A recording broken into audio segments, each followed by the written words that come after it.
Here's a day in the life of a furloughed government worker during shutdown. We just passed the 2-week mark of the government being shut down, and the reality is that this is hurting a lot of federal employees. Our first group is exempted government workers.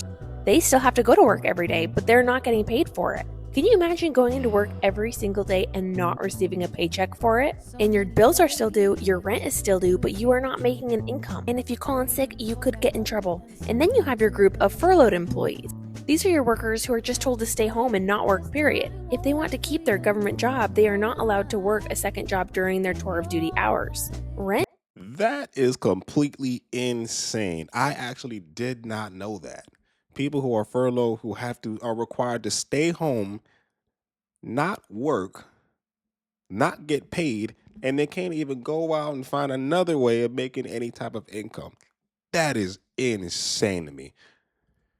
Oh man, these government workers got it extremely hard, man. I can't deal with someone telling me when I can or can't work, which is the main reason why I originally quit my job and started working for myself. But damn, while your job's not even paying you, you can't find another source of income? That is insanity. I would have been out there like, yo, I can't, I can't. I got all these damn bills to pay.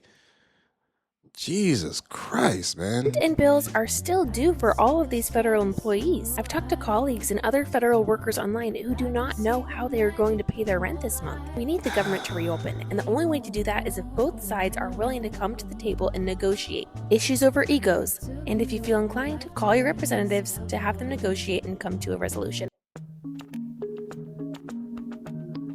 We're just walking through the food bank line, about to get some free groceries because of the shutdown.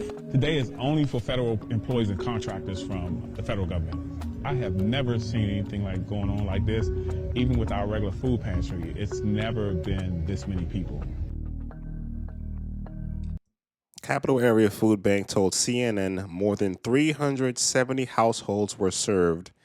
They plan for around 150.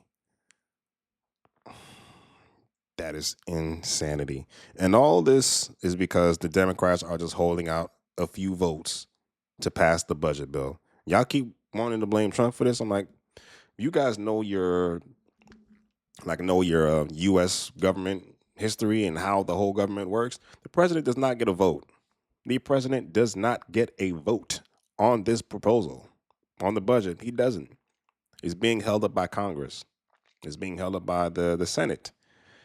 And the crazy part is, which is absolutely wild, is that the fact that they only need 5 more votes from the Democrats to actually pass the bill for the budget and have the government reopen.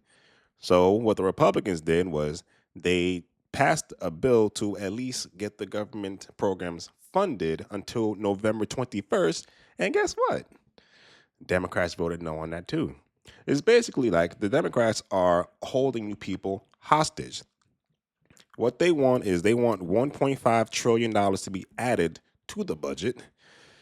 And of that $1.5 trillion, which most of it is nonsense, $200 billion of that is for illegal aliens, healthcare for illegal aliens.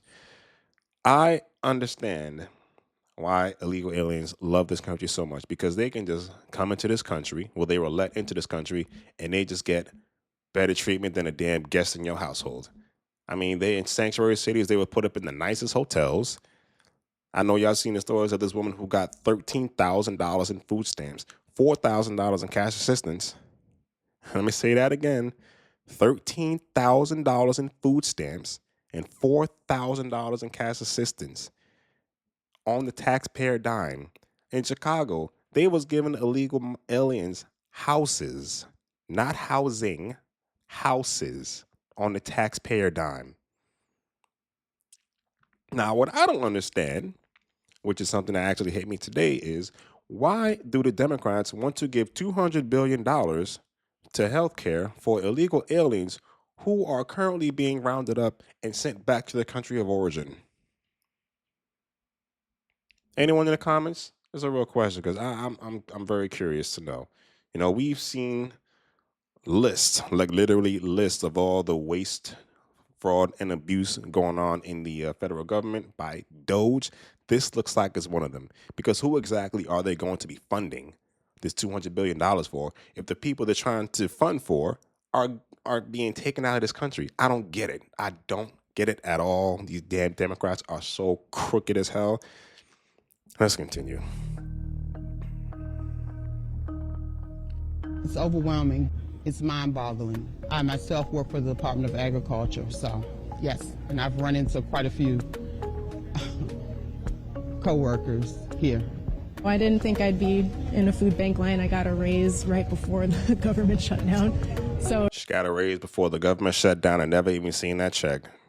God, man. we're kind of the opposite is happening right now.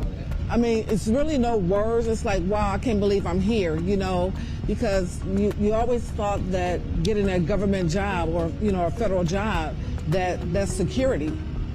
And it's not, you know. Oh, this is very important. I mean, you know, with my rent due next week, I could take anything I can get at this point. So basically now they have a whole bunch of federal workers who have to go to food banks because they haven't gotten paid. They're bum rushing all these food banks. They have not gotten paid. Some of them are still required to show up to work.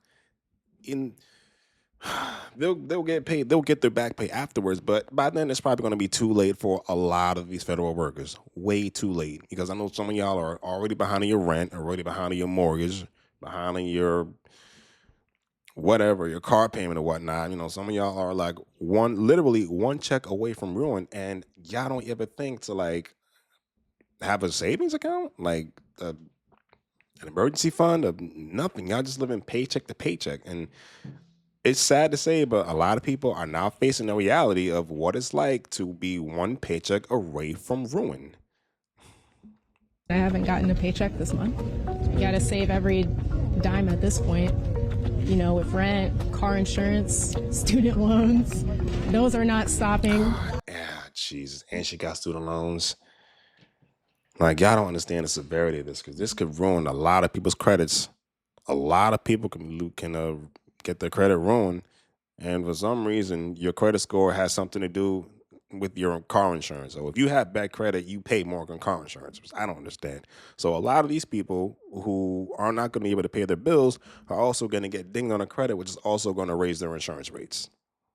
Make it make sense. Gas, electricity, but this is a bit more flexible, you know, so this is great.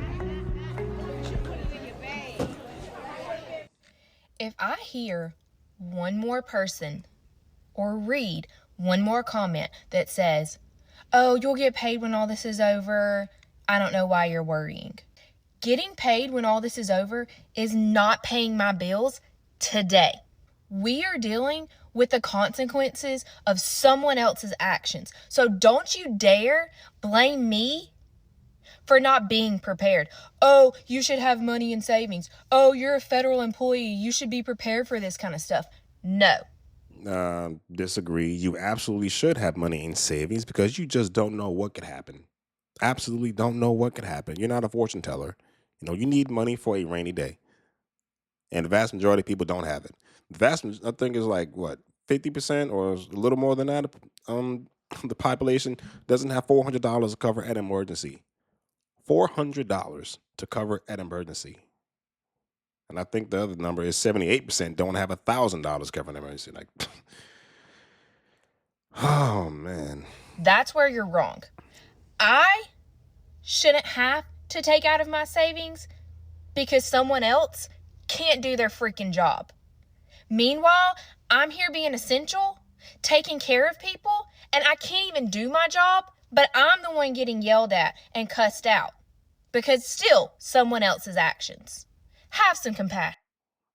Well, I'm sorry to break it to you, man, but you just don't know what's going to happen. The government could shut down. Nobody gets paid. They don't want to agree on anything. You know, a whole bunch of people getting laid off in the government. It's like, what do? And then they act like this is the only time people been getting laid off in the government. No, they've been getting laid off since Bill Clinton's presidency. He laid off a whole bunch of federal workers, and they acting like this is the worst time it's ever happening. I mean, I absolutely do feel for these people, but at the same time, it's like, why not prepare for the worst? You know, why not have a backup plan? And your backup plan is basically nothing, honestly. Because like I said, none of y'all want to save money. I don't want to put nothing up in the stocks or savings account or nothing. Y'all just, living paycheck to paycheck. Oh, I'm going to get paid the 1st and the 15th until whenever. It's a sad time, man. And even though these are the best times to be alive, it's a sad time to be a freaking federal worker because, damn, I couldn't imagine being forced to go to work, not get paid, and also being forced to stay home, not work, and not even be able to go out and get another job so I can at least pay some damn bills for the threat of me getting fired from my federal job. That is insane to me. Absolutely insane. Let me know your thoughts in the comment section below.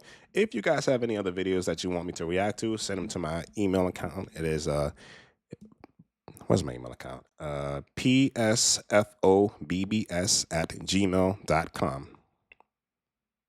I'll catch you guys next time.